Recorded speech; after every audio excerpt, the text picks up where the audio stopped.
Hello, everyone. My name is Thomas Ramsey. Now, today I will be talking about a very interesting uh, security issue that I found out while researching for this project.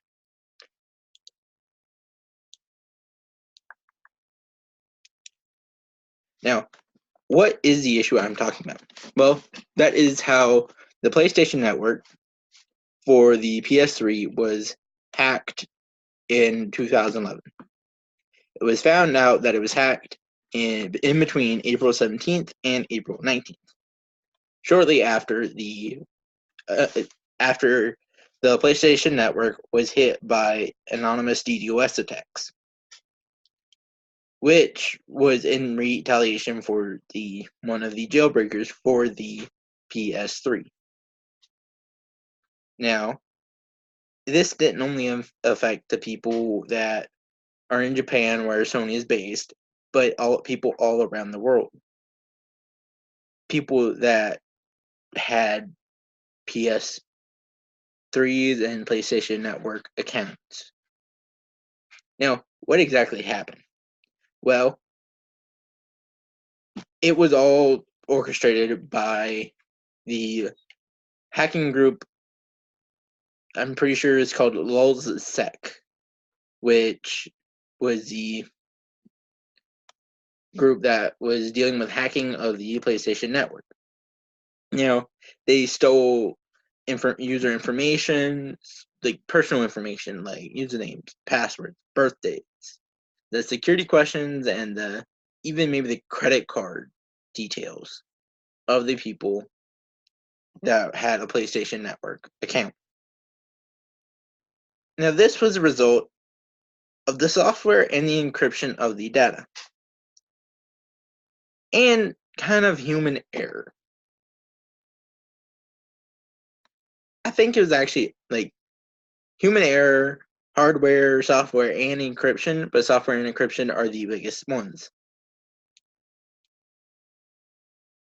because it was hacked. So, Cody Kretzinger, which is a part of the OSEC, was found out to be one of the ones involved with the hacking.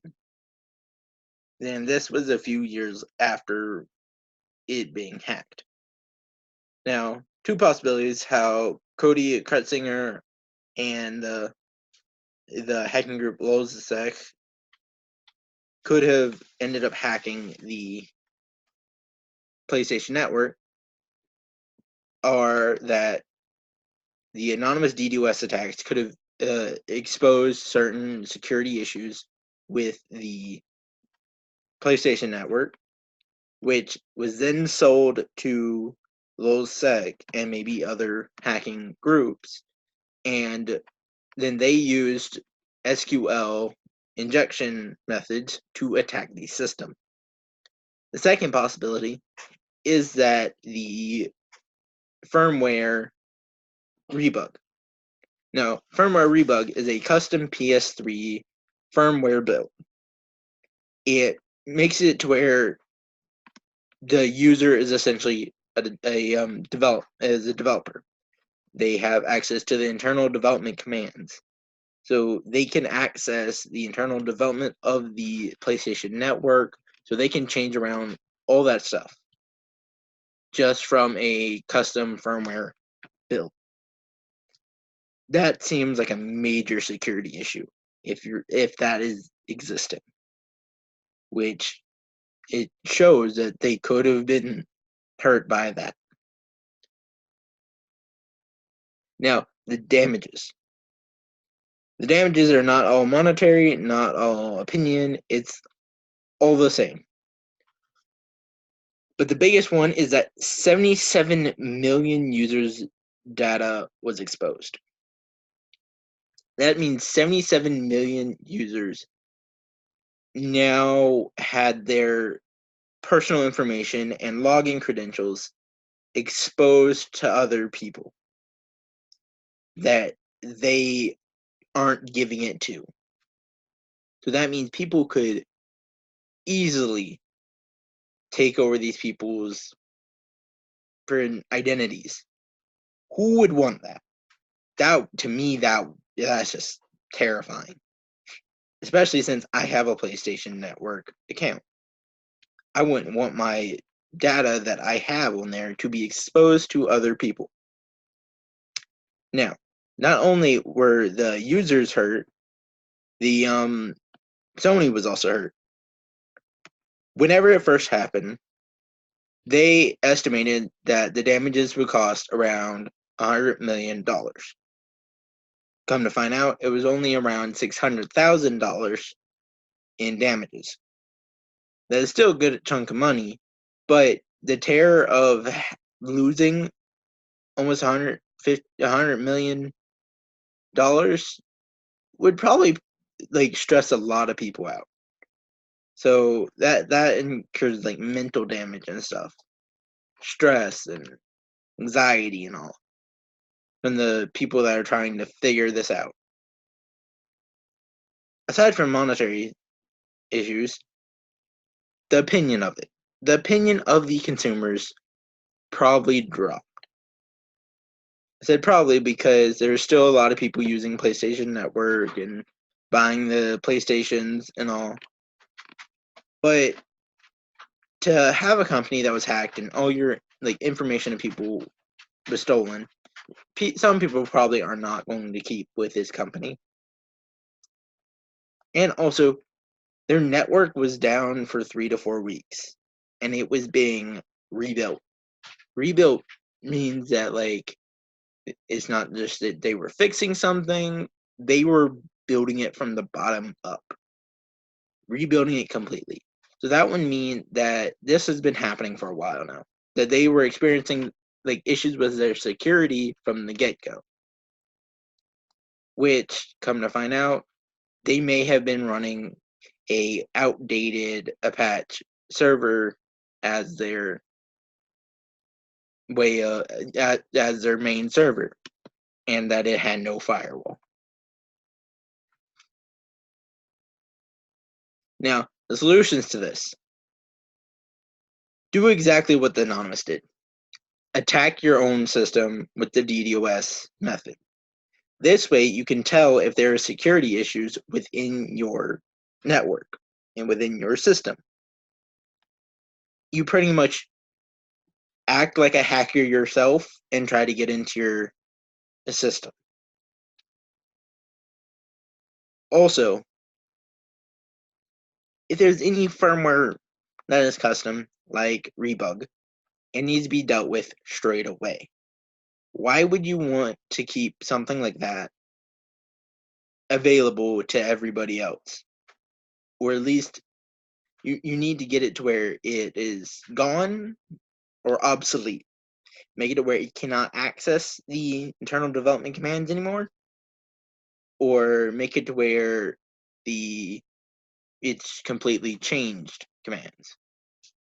Probably be better if you just make it to where you can't access them anymore by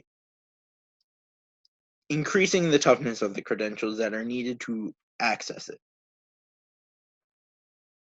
Make it to where any developer, they have to log on with a specific computer or something like that. That way you can't access it through other computers. Thirdly, build the system around what you want it to be built. If you're building it around internet, build it around the internet. If you want to use the internet. If you don't want to use the internet, don't build around the internet. Because if you don't build it around the internet, but you want to use the internet, you're going to be adding different functionality to it, which could cause security issues later on because it wouldn't be built for it.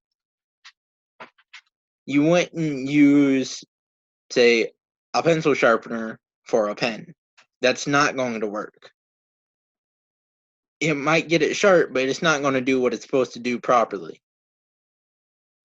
So why try to add some functionality, add something to something else whenever it's not built for that? Okay. Now, with the encryption of the personal information, since the information, such as the credit card information that was stolen, a good deal of it was not encrypted. At least 12 million of the users that had PlayStation Network accounts did not have encrypted credit card information. Their credit card information was unencrypted, so it could be read by a human. It'd be easily read by a human so that they would be able to access it very quickly. And so that brings about the fact, why wasn't it encrypted in the first place? Why wasn't the personal information, login credentials, not made to where it was secure? So, as a programmer, the way you should pretty much be securing your data and securing your system in your code is to, one, make it to withstand, make it and break it, pretty much. Make your code, try to break it. Try to access it without using your specific credentials or your specific method of getting into it. Try to use other methods like the DDoS form or SQL injection. Try to make it to where you act like a hacker trying to get into your stuff. And then once you find out a security issue with it, fix it. Go through and change what you need to change in order to not have that security issue anymore. And then also, as a programmer, make it to where your program is built for what you need it to be built for. Not have it to where you build an extension to it whenever it's not meant for that extension. Because that would cause issues later on. So, in all reality, to prevent something from something like this from happening, you want to test it rigorously. Test it and make it for what it's supposed to be for. And then if someone makes, say, like how Rebug was made, to access your developer options for it, change your code to where they can't access it anymore. Change it to where they have to, if they want to access it, they would have to make another firmware that would be even harder to make so that they can't access it very easily. Because 77 million people having their information stolen is kind of a big deal. And if that isn't showing to someone that Sony screwed up and that should be like a pretty much a lesson to everybody else to not follow their example of it, then we shouldn't follow their example. We should pretty much take what they did wrong, learn from it, and keep from doing that. Now, I'd like all of you to think about the solutions of this. Like, is there any ways of improving upon these solutions or other solutions in general? Because there are multiple solutions for every problem. It's like the DDoS attacks, making it where the firmware can't work, building the system for what it needs to be. And also, as a user or consumer or something, pay attention to what you're trying to do. If you're pay attention to what you're putting on the internet, what you're using information-wise for a company, watch what you're putting. Don't put stuff that could cause you to harm later if you're not willing to accept that risk. This happens a lot with different systems and all, mostly with video games or stores. You just have to watch out what you're doing.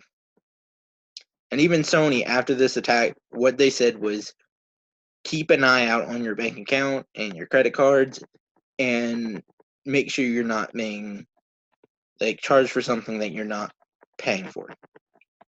So that concludes my presentation, and I hope you all learned something from this, and I hope you all have a good day.